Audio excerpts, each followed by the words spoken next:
Episode 6, take 1. Yes. High five. Yes. Welcome to Platform F. We are joined by Miss Australian Leather 2025, Jimena. Thank you for having me. Thank you for coming and thank you for your time. We've had a lovely chat just before this, and I want to know how the title year so far. It's been a few months now. Yeah, so end of April, and what are we in, July? Yeah. So yeah, it's moving very quickly. It's been incredible. It's been very hectic. I knew what I was in for, but I feel like until you get the title and then you start doing everything, you're like, oh, this is what I signed up for. That's been a little bit of an adjustment, but I feel like I'm starting to find a groove now, which is nice. Done a few events that I was really thrilled and honoured to be a part of, and I've got some more stuff on the calendar, particularly I've got one coming up for the Dykes of Pony Club Gym, who I represented at the title competition, so I'm very excited to get up on at their first leather runway ever, which I will be hosting, and it's one of my favourite events in the calendar. For anyone going, I look forward to seeing you, and I'm really excited for that. But yeah, it's been good. When is that event again? So that's on the 26th of July. If you haven't got a ticket already, I'm sorry to say you won't be able to get one. It is sold out. It always sells out. I advise in the future to keep an eye on Pony Club Gym's Instagram and Shitlist Productions Instagrams, and probably turn on notifications, because once the story goes up, the tickets sell out. So, Jimena, have you always been into leather? How did that start?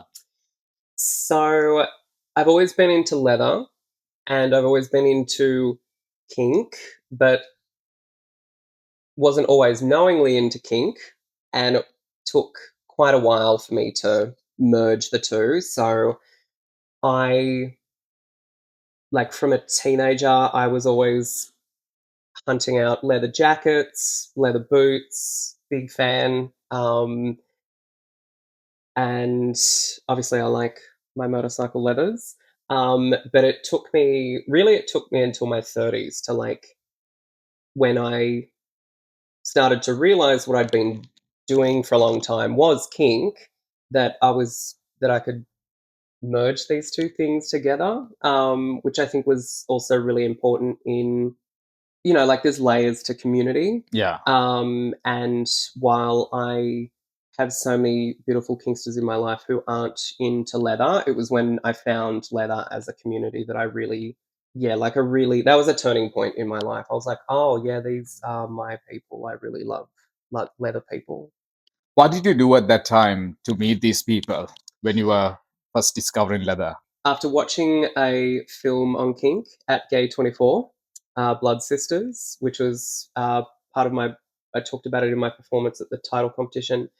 Maybe it was the algorithm reading my thoughts, don't know what it was. But an ad for Hanky came up, and I was like, okay, I'm going to do that. I'm going to go to Hanky. I'm going to get some gear. So I bought a little bit of leather and a little bit of rubber, and bought a ticket. And I went by myself. I was so nervous. God, I was so nervous. Right up until the time I was like, should I be doing this? Is this for me? Because I was living with a lot of queer people at the time, but none of them were necessarily into kink. So it was like I felt like I was stepping outside of the queer community that I'd found in Melbourne, that I'd moved to Melbourne to find, and then it was like an extra step, and they weren't coming with me. And so I was like, oh God, okay, really stepping outside of my comfort zone.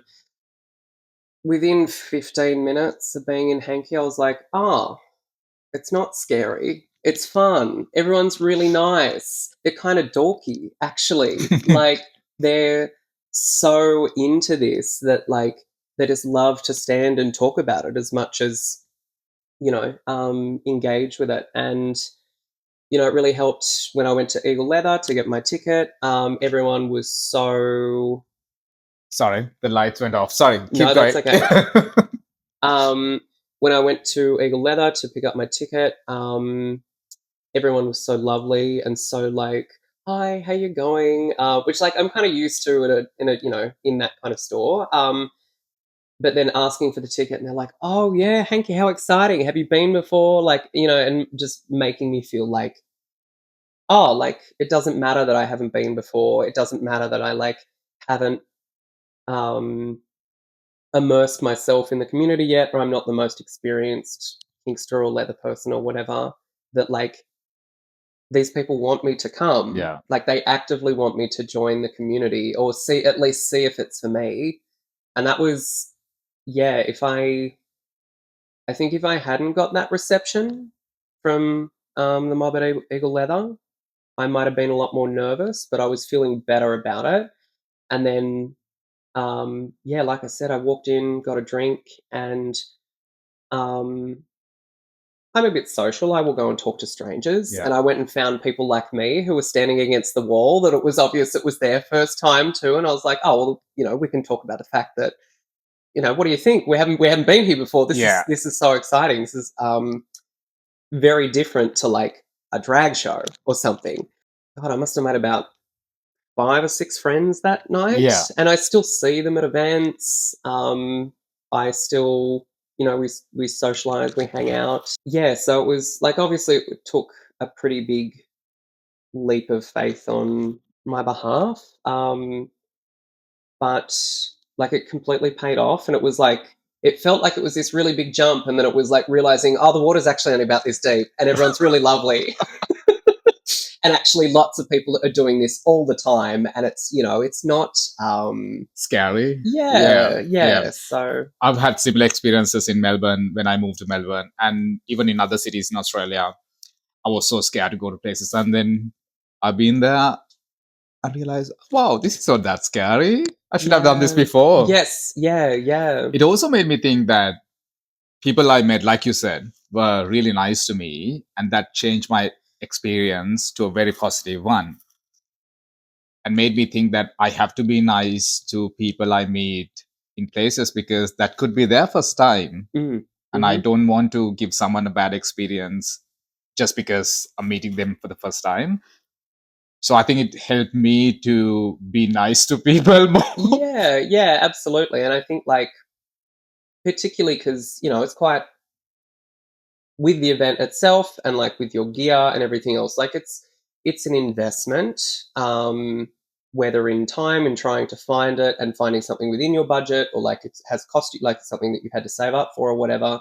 Like you want to go and make sure it's worth your time. So then you realize when you see someone else that's clearly like looking a little bit nervous or whatever, you're like, that's why I like to go up and talk to people who look like this is probably their first time. Yeah. Because I don't want them to walk away and think like I invested so much of this into this, so much of myself into this. I took a risk and I don't feel very good. Like that's kind of the worst kind of risk to take. So yeah, and just making people realize it's not scary. That it doesn't take much to be kind and nice to people anyway. No. And I think also like dismantling a lot of things about like what you, particularly when you come to something like kink, you have all these ideas about what it must be, and then like who the people must be that are into it, and then actually getting inside and realizing, oh, okay, so everyone's like dressed to the nines in like rubber or leather, or they're tied up or whatever, but they're still talking about their D&D campaigns. Yeah. They're still talking about their camping trip with their partner, like that it's so normal. And I think that was I think I like letting people know early when they come into it, like this is not a big thing, because if it's a big thing then you start to feel like some kind of way about it, and it's like, no, it's just like it's just another part of you. It's another part of yourself, in the same way that you like D&D or camping or whatever, you like kink, and this is like something that we can bond over and be friends with, and I'm in this part of your life. It might be in other parts of your life too, and like I like normalizing it in that way. I love that you said normalizing, because I believe that 100%. I don't want to feel overwhelmed or special about something. Everything can be as it is, and as a part of my normal life. Mm-hmm. So if I have a chat with you about leather or my fetishes or anything, that's a part of me. Yes. And I feel safe Yes. because it's normal to me. Yeah. So, Yeah. And you can mesh the things. You can have brunch in leather. You said you moved to Melbourne. Where were you before moving to Melbourne? So I grew up in Cowra, which is a small town in the centre of New South Wales, in the heart of Wiradjuri country, and I am Wiradjuri, not Wurundjeri, which people make that mistake a lot down here, but Wiradjuri. I grew up in Cowra with my family, and then I moved to. Well, I've been around a bit. Lived in America for a while. Lived in Wollongong for a while, and then I was in Canberra for 8 years. Really loved Canberra, but I feel like, particularly when you've been somewhere for nearly a decade, and especially as an adult, you start to feel like I've got a pretty good idea of what this place offers me. It meets these needs, it doesn't meet these other needs. So when I came out, which was after I'd been in Canberra for about 8 years, I was like, yeah, I really love this place and I love specific things about it, but I think I need a change of scenery, and I think I need something that another place will give me. And after making a pros and cons list, I was like, yeah, Melbourne's probably the place to go. And so yeah, I moved down here in 2023. And it did take me a little while to find my feet too, which was interesting. That's something that I've heard from particularly other dykes that have moved to Melbourne, that we all kind of felt the same when we moved down here. We're like, when I came out, I was watching a lot of queer dramas, and I was like, this is the community I want to find. These are the people I want to find. These are the people I want to be around. I want to be like in bars look like this, and in groups that like have these dynamics and like support each other in these ways and all this kind of thing. And then you move down here and you're like, oh, it's a city of 6 million people, and I don't know anyone. Like, that's not how these things work. It took me a little while to find my feet, and I know a lot of other dykes who have said, yeah, it probably took me, could be 6 months, could be 12 months, could be 2 years. And it did take me a little while to, and by find my feet, I mean find my people. Yeah. Like find places that I could go into with regularity and see people that I know and have fun with, and like, we want to do the same things together, or at least be in the same spaces together. And yeah, so I think I probably could have had a little bit more grace for myself, moving to a big new city and going, oh, you're not going to like find everything you need straight away, as much as we want this. That it takes time. Like finding your people takes time. Taking time as much as you want is okay as well. Yeah. I felt the same thing when I moved here and moved to Australia. I moved to Melbourne. I wanted to be a part of a community and find people, have friends as soon as possible, but it took time. And when I was okay with that and realized that and accepted that it's okay to take time, I didn't have any pressure. So, so I think it's okay to take as much as time you want. Yeah. And I think also like recognizing that when you move to a place and you're trying to find your community, that it might also be like as much a process of finding the individuals that you really resonate with and then pulling them together into like your own like part of the community. Yeah. Because like you might fit into like the broad umbrella of a certain part of the community, but then you have more resonance with smaller parts. And so like I have said to a few people, like I think there's finding community, but like community is much created as it is found. Like you need to help curate the spaces that you want, because that's kind of how it works. These places don't just like pop up out of nowhere just because you want them. if you want something, if you need something, you're probably going to have to be part of like building that. Yeah, I love that. Create and be a part of it. Yeah. Just don't wait until something just literally pop up. Yeah, because it's not going to, something that someone else creates is not necessarily going to be what you want. Also, we're all doing like volunteer work and none of us are paid. So the more people help creating stuff, the easier it gets. So Yeah. Jimena, you said you moved to Melbourne, and when you were in New South Wales before Melbourne and in Canberra, did you have the same sense of community there and growing up? So different forms of community. And like, to be honest, like Canberra was mostly work. So and I think that's part of the reason that I needed to move is I wasn't really in either of the communities that I needed to be around in a sense. So like growing up in Cowra, I grew up in an Aboriginal family around my community. Growing up, I thought like it was kind of a shock as a teenager to realize that other people's closest friends weren't also all their cousins, because that was just such a normal thing. I went down to my cousin's house on the weekend. That was always a big part of my growing up. And it's something that I that's why I split my time between here and Cowra, because I need to fulfill both sides of it. And I get that connection to my people and to country and everything when I'm back in Cowra. But at the same time, Cowra is still a small regional town in New South Wales. Like finding other dykes, black or not,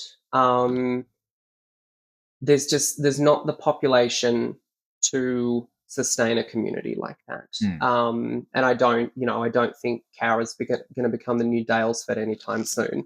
As much as I would love that, it was really hard in one sense. Like in terms of my Aboriginality, I've always had community, and that's always been such a source of strength, because I've always had my family and I've always had my people. There's not quite as many queer people in, I guess, the circles of my cousins that I hang around. There's a few of us. There was not enough, particularly growing up, and particularly like the 90s regional town. It was pretty difficult to be queer. I wasn't very good at hiding it. So I had a lot of problems at school, get in fights, that kind of thing.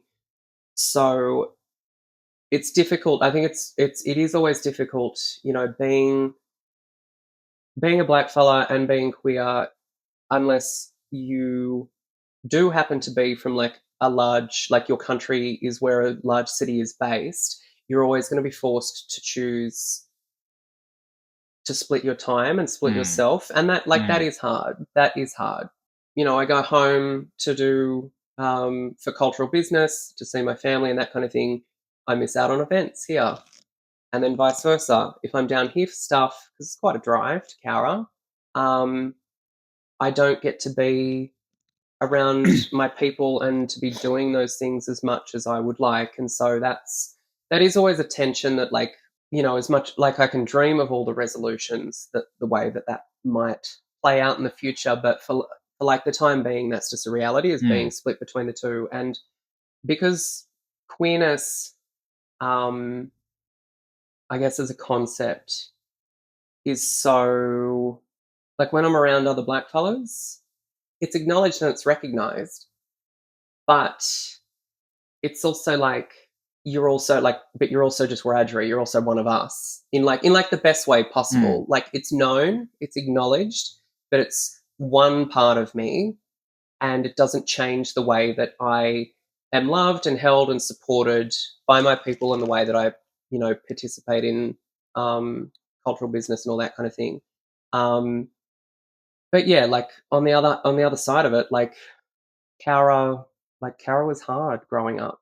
It's quite nice now going back actually to the Central West, because it has changed in ways that I didn't think. Again, particularly being like a 90s baby, I didn't think that the Central West would be the kind of place that it is now, where it's just so, oh, cool.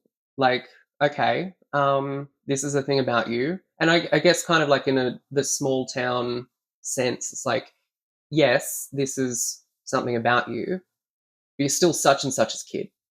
You're still from, you played soccer with us, or your mum worked at the tuck shop, or whatever. Like, you're still one of us, kind of thing. And I think that's something that particularly queer people that have spent most of their life in metropolitan areas, or like were born in big cities, maybe don't recognize how different the divide between city and country really is.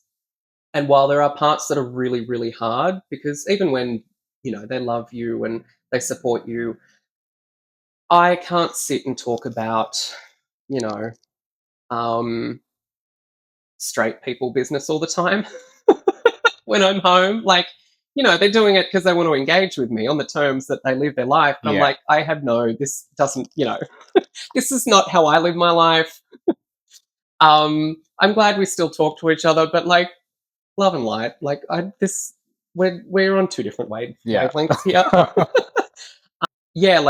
But there's still that sense of like, at least that, and this is not the case for everyone. I know, and it breaks my heart that there are so many people from small country towns that don't get this experience, or from their communities, if they are also blackfellas or come from different cultural backgrounds. I still feel this really strong sense of like, okay, but you're still one of us. And that's the important part. And I think that's really, like, I can't tell you what it means that I still have all of my cousins who, like, our common interest is video games, and it begins and ends with video games, but they're still in my life, and they still love me, and I still love them. And my life is richer because I still have that part of me that is like held by them and enriched by their presence in my life. But I still get my big, beautiful queer life in the city. And so it is, it's bittersweet. Like, you're always separated. When you're in one, you're away from the other, but you also get the beautiful opportunity to be, or I get the beautiful opportunity to be in all of these spaces, and I really I don't take that for granted. Yeah. I think most of us who have different backgrounds or multiple sort of intersectional experiences can relate to that. Yeah. When I go to Sri Lanka and have my friends, there are certain parts sort of become more prominent. And then when I'm here, again, it's different, but it's me. But I can understand how sometimes it can be challenging as well. At the same time, like you said, I also think it's bittersweet. Yeah. And I'm accepted and I'm okay with that. Yeah. Well, and so like, I'm a hopeless romantic, so anything that's bittersweet, that really, that feeds my soul. I love a little beautiful tragedy, the romance of life, all that kind of thing. Yeah. I love listening to heartbreak songs all the time. Oh my god, no, me too.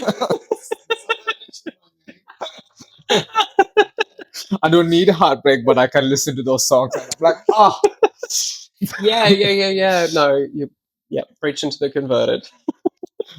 Not trying to go deep into heartbreak stuff, but I think the bittersweetness come for me is because having some sort of a pain has made me stronger and made me look at certain things differently. So I think bittersweet moments of life we remember and we move and grow from that. For me, that has No, happened that absolutely. way. I also think that like, and this is very much like my people's philosophy, that like everything must be balanced, right? It's not that one thing must exist because of another. And I think for like joy and grief, or joy and tragedy, like, you can't appreciate one without the other. Like, you can't know the depths of joy if you haven't been through it.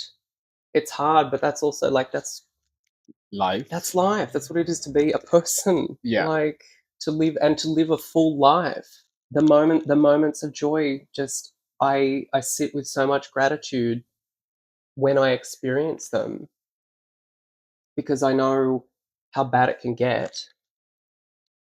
And isn't that what makes life worth living? It's the sound of being extremely cliche. I think that's a beautiful way of thinking, and I understand that, and I think it's a beautiful way.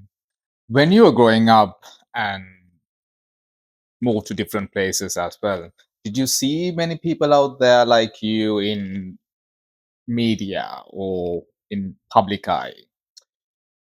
So, no, sadly, which I think is what made me feel so much more isolated as a kid. Seeing, black fellows who, particularly, I think, like black fellows who are also dykes, like that was just something that I could dream of what those TV shows would look like. I could dream of like how that might play out in the romanticized like version in my head of what I see on my screen of all these other identities, but really like a lot of it was, trying to find what you could with the media that you had. And I think like there's such but even like just general queer media, like we are, well, a lot of the best shows get axed after one season. We are still so lucky in a way that there's so much now that just wasn't available as a kid, particularly like pre-internet and being out in the country. It just wasn't there. And even when I went to university 2010. I was in Wollongong. Even then, it was really only just starting to like. There were lots of people in my first year cohort that was the first time they came out, and the first time they'd ever been around other queer people. Particularly because our university picked up so many kids from out in the country. It was like oh, I'm not the only one. And they've just come out, so like maybe that's for me. And that was it was kind of, it's hard for me to envision that world now, even though we're really only about 10 years on. And like, there's still plenty of challenges now, and in some regards things are really, really hard and scary. But there's still there's a and visibility can be a loaded term. I know that. But there's a visibility that like just makes you feel so much less alone, which I think is so much, particularly if you are someone who can't physically be in the spaces that you want to be and around the people you want to be, people like you, your people, that is their lifeline, that kind of visibility that they see from afar. And that's what gets them through until they hopefully, ideally, get to a point where they can get to where they need to. So it is really, particularly when I talk to people, like I've got quite a few friends in their early 20s, and the way that they have navigated queerness in their life, like it makes me so happy that there were so many things that they haven't had to go through that people our age did. Yeah.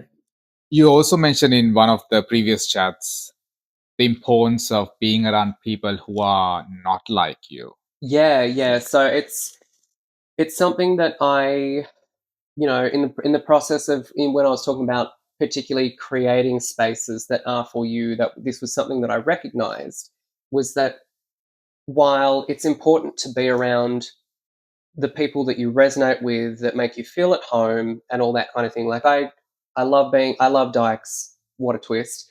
I love being around other dykes, but not all of my queer friends are dykes.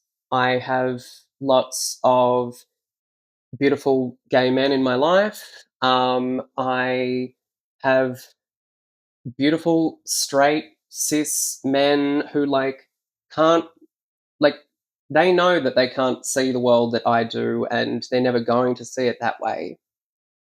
But I like having those people. I like having people that aren't like me in my life and being in spaces that aren't necessarily dykey spaces all the time, as much as I'm working so hard to create dykey spaces because we don't have lots. Even if I got my wish tomorrow and Naarm was suddenly filled with all these beautiful dyke bars and spaces and that kind of thing, I would still go to other events. I would still nourish those relationships, because while it is so tempting to hang around people like you, because it is a comfort, particularly in a scary, threatening world, and particularly if, like, if you are a queer woman, if you're a non-white queer woman, like, I know why so many other women like me, like, want to be around just women like us, people like us, dykes like us. While it's tempting, it's kind of a pathway that doesn't really go anywhere, because there are people who aren't anything like you, who might be your biggest cheerleaders. They might be your biggest support.